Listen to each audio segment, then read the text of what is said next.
guys, welcome back to my channel. Today சமையல்ல பால் கொழுக்கட்டை எப்படி வீட்லயே 20 minutesல பண்றோம்னு தான் பார்க்க போறோம்.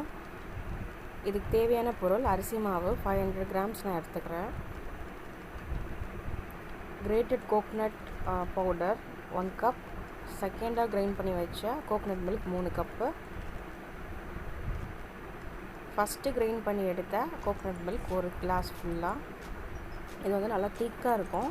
இந்த கிளாஸ்ல கொஞ்சமாக சுடு தண்ணி போட்டுக்கோங்க. நான் வந்து ரொம்பலாம் பண்ணல, ஒரு கிண்ணம் அளவுக்கு தான் பண்ணியிருக்கேன். அளவுக்கு வெல்லத்தை வந்து கிரைண்ட் பண்ணி வச்சுக்கோங்க. தென் வந்து அரிசி மாவில் கொஞ்சம் அந்த 1 கப்பு திருவண்ண தேங்காய் தூள் போட்டுட்டேன். ஒரு பிஞ்ச் தான் போடணும் சால்ட்டு டேஸ்ட்டுக்காக, அதையும் நான் போட்டுட்டேன். தென் வந்து ஒரு ஸ்பூன் சர்க்கரை நான் போடுறேன். ஸ்பூன் வந்து நல்லா பெருசாகவே இருக்கட்டும். இதெல்லாம் நம்ம என்ன பண்ண போகிறோம்னா, இப்போ பைண்ட் பண்ண போகிறோம் ஃபுல்லாகவே. நம்ம அந்த ஒரு கிண்ணம் அளவுக்கு சுடு தண்ணி போட்டோம் இல்லையா, அந்த தண்ணி ஊற்றி தேவையானது மட்டும் ஊற்றி பெசிங்க. இல்லை ரொம்ப லிக்விடாகிடும். இது ரொம்ப ஈஸி தான் பெசியறதுக்கு. சப்பாத்தி மாவோட ஈஸியாக இருக்கும். இந்த மாதிரி கன்சிஸ்டன்சியில் இருக்கணும் மாவு.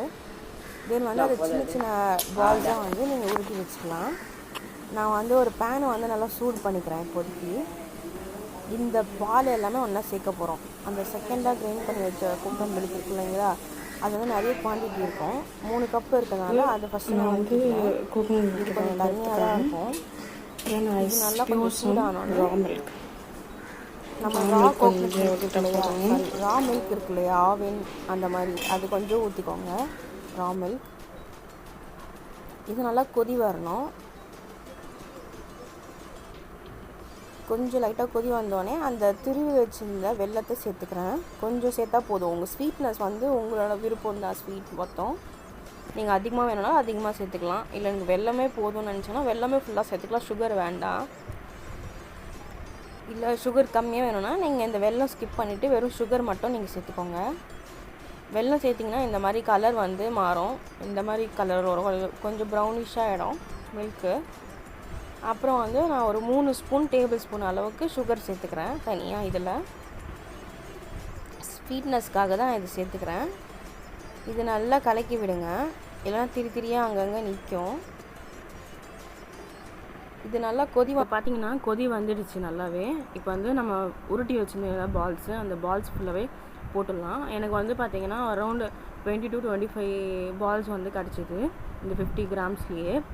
50 கிராம்ஸ்க்கும் கம்மி 500 grams. அதுவே எனக்கு நிறைய கிடச்சிது. இதுவும் நல்லா வந்து நம்ம கொதிக்க விட்டுருணும். ஒரு 15 minutes தான் ஆகும் இது கொதிக்கிறதுக்கு. இது வந்து எப்படி வெந்துதான்னு கண்டுபிடிக்கிறதுக்கு ஒரு பால் எடுத்து நடுவில் கட் பண்ணி பார்த்தீங்கன்னா மாவாக இருக்காது. அந்த ஒயிட்னஸ் போய் கொஞ்சம் அந்த ஸ்ட்ரக்சர் வந்து மேலே எப்படி இருக்கோ உள்ளேயும் அதே மாதிரி தான் இருக்கும். அவ்வளோதான், பால் கொழுக்கட்டை ரெடி ஆகிடுச்சு. இதே மாதிரி நிறைய வீடியோஸ் பார்க்கணுன்னா மறக்காமல் நம்ம சேனலுக்கு சப்ஸ்கிரைப் பண்ணுங்கள். தேங்க்ஸ் ஃபார் வாட்சிங். Bye bye, take care.